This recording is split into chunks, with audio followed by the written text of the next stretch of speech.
Hey there, students. Tom Richey here, and I'm going to talk to you today about John Locke and Jean-Jacques.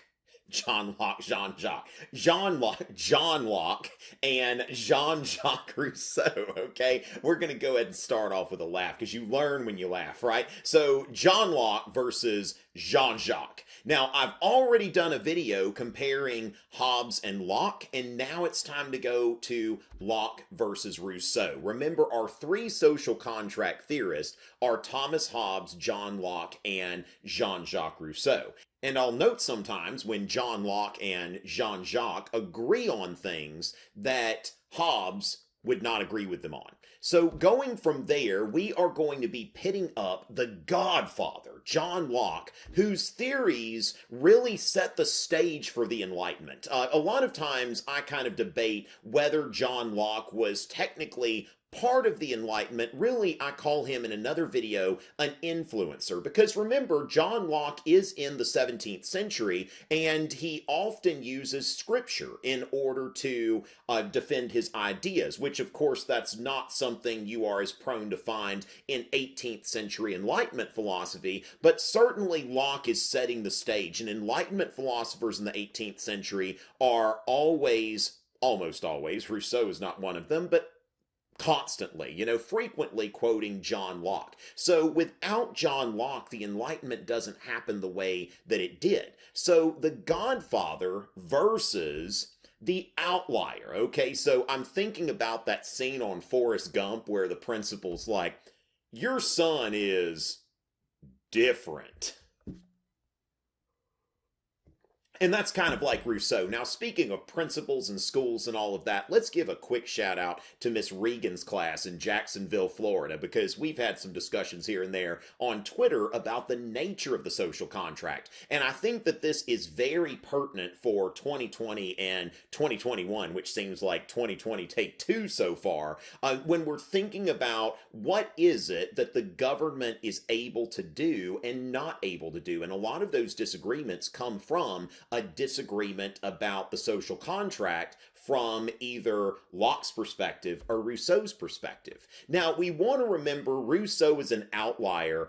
When we consult Voltaire, of course, kind of the epitome of the Enlightenment, he was not a big fan of Rousseau and Rousseau's social contract. He wrote at one point, the operation of burning copies of Rousseau's social contract in Geneva was perhaps as odious as that of writing it. Voltaire was not a big fan of the book, but he's also not a big fan of, wait for it, censorship. Okay, remember that free speech and free expression are so important during the Enlightenment.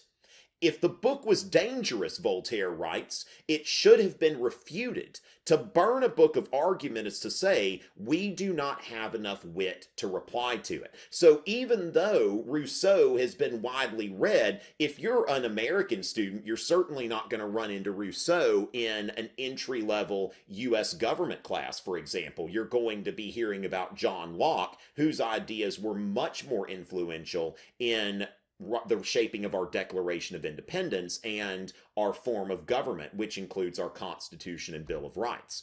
So let's go ahead and start with commonalities. Now, first things first, Locke wrote two treatises of government in 1689. And what we want to understand here is Locke is not necessarily influencing the Glorious Revolution with this book as much as providing philosophical justification for something that had just happened. Okay, so he's providing the philosophical justification for the Glorious Revolution, which cemented the British political system as a constitutional monarchy based on the Lockean model of natural rights.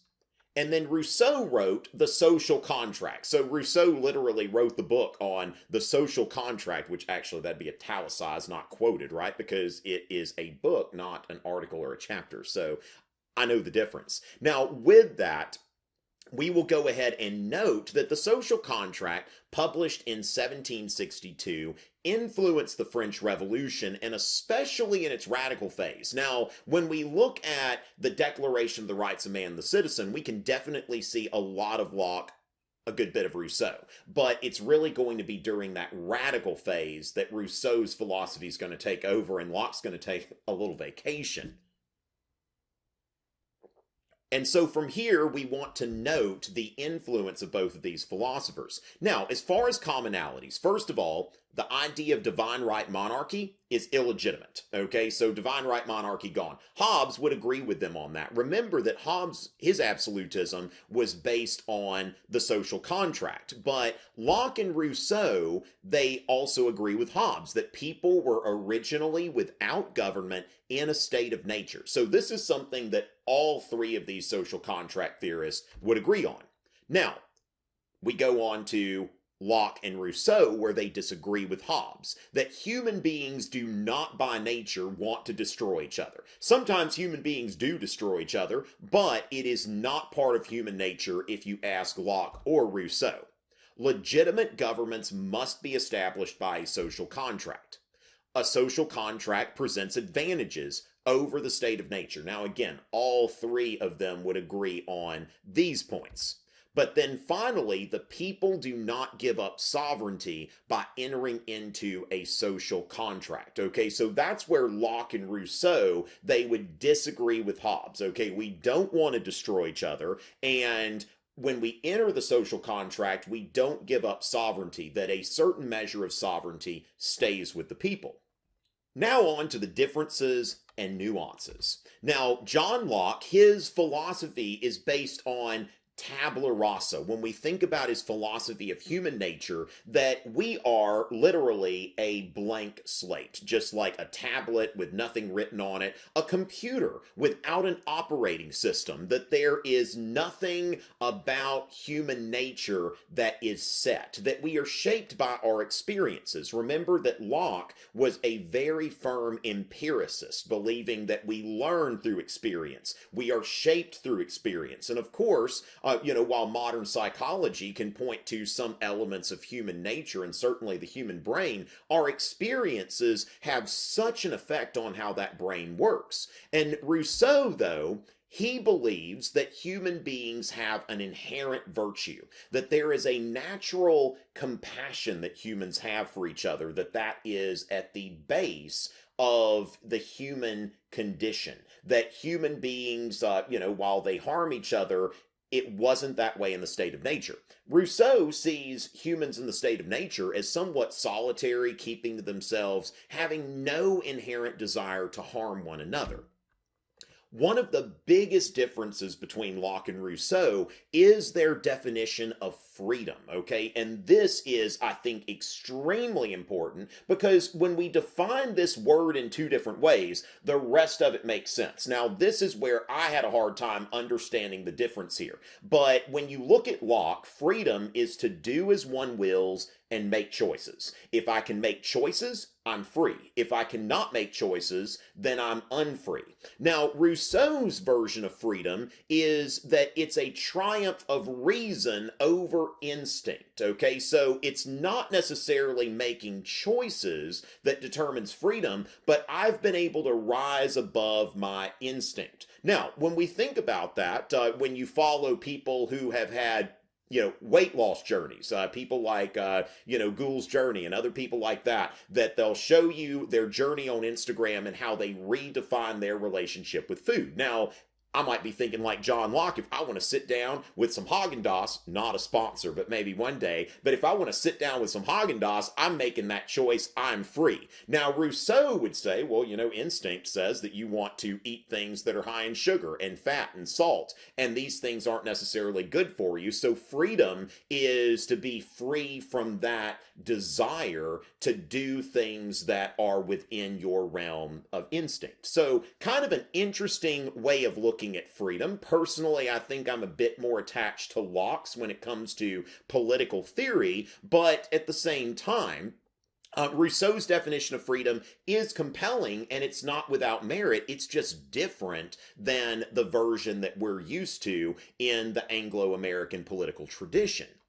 Going from there, looking at property. And really, property goes hand in hand with the idea of equality or inequality. So the question that we want to answer here is, did property exist in the state of nature? And if property existed in the state of nature, private property, then inequality is part of the state of nature, that inequality is natural. And the social contract may try to mitigate some of those inequalities, but it doesn't try to eliminate those inequalities. So if you're asking Locke, Locke says that in the state of nature, there was private property. And since there was private property, there was also inequality, okay? So the government does not have an inherent burden under Locke's social contract to eliminate inequalities, especially economic inequalities. The job of the government is to protect property. Whereas for Rousseau, instead of private property predating the social contract, we see an example of private property creating the social contract. Rousseau wrote something to the effect of, I believe in his Discourse on Inequality,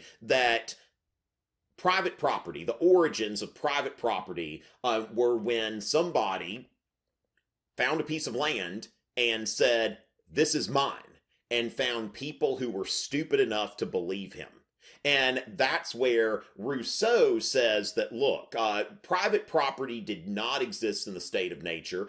He believes the state of nature was a state of some abundance. It wasn't necessarily a state of competition. As I said earlier, people kind of kept to themselves, and that when people are entering into the social contract, that property is something that's going along with this. So with that, Rousseau does not see inequality as being part of the state of nature. So we've got a couple of things here. If you want to chime in the comments, remember to give us a like and a subscribe if you'd like to do that. But with this, what is freedom? Okay, does freedom involve making choices or rising above instinct? Does private property predate the social contract, or does it create the social contract? And everything else that follows from these two understandings. So according to Locke, the purpose of the social contract is to protect the natural rights of citizens, including life, liberty, and property. So when I go into the social contract under Locke's version, I want my natural rights protected, and that's what I expect from the government. Now, for Rousseau, the purpose of the social contract is to create a government that represents the people as a whole and implements what Rousseau calls the general will, okay? That when we put the will of all of the people together, what is the read that we're getting in taking repeated polls? Now, another thing to note is that Rousseau is very much attached to the idea of direct democracy, and that the people should be consulted directly in matters of government policy over and over and over again, that we should have constant initiatives, or in California they call them propositions, or plebiscites, when you think about these different votes that people would constantly take.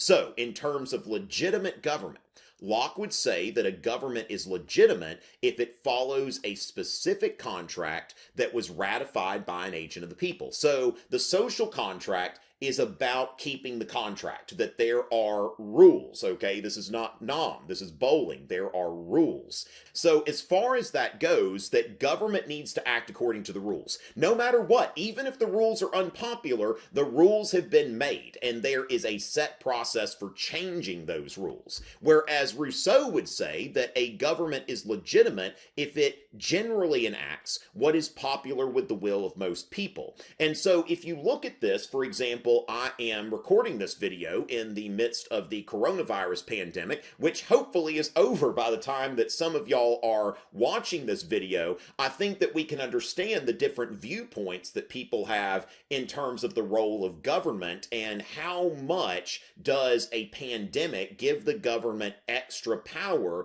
over the citizenry.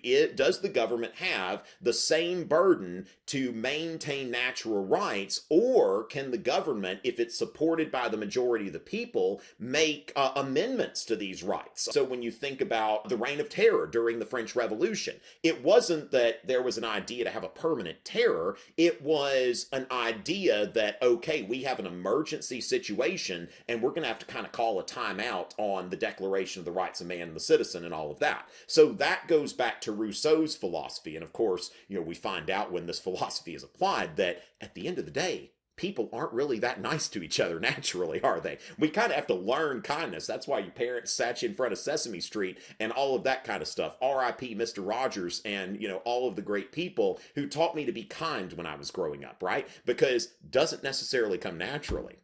So with this, we want to understand that Locke's social contract is an individualistic social contract. And so I enter into the social contract prepared to give up specific freedoms in exchange for a guarantee of my remaining freedom. So I will do this, this, and this for the state under the social contract, but in return, the state is giving me this, this, and this. Always, okay, no matter what, that these are my rights, this is what I've agreed to do for the community, and that distinction needs to be maintained. Whereas Rousseau, I often refer to Rousseau as a proto-socialist, not a socialist, but he is setting the foundation for a lot of socialist thinking that will come around in the following century. Now, we could also refer to Rousseau as an advocate for radical democracy, that because human beings are inherently virtuous, then a lot of human beings together, Rousseau never heard that quote about never underestimate the power of stupid people in large numbers. Which often rings true. But in Rousseau's version of the social contract, I enter into the social contract prepared to submit to the general will, as it is the best guarantee of social harmony and freedom. So I may give up some of my rights to make decisions for myself and give up this idea of freedom that Locke has, that it's about me making choices and the protection of my rights. So with that, ladies and gentlemen, that's Locke versus Rousseau. Now, don't forget, if you want more, I've got another video comparing Hobbes and Locke, and I believe that I'm wearing the same shirt, which some people like this color. So with that, maybe that's good. Maybe that was intentional, maybe not. But again, some people like this color. Hopefully you like the shirt, because if you watch that video, you're going to see it again. And with that, ladies and gentlemen, I want to go ahead and thank you for watching, and thank you for supporting the channel. And remember, it's always a pleasure.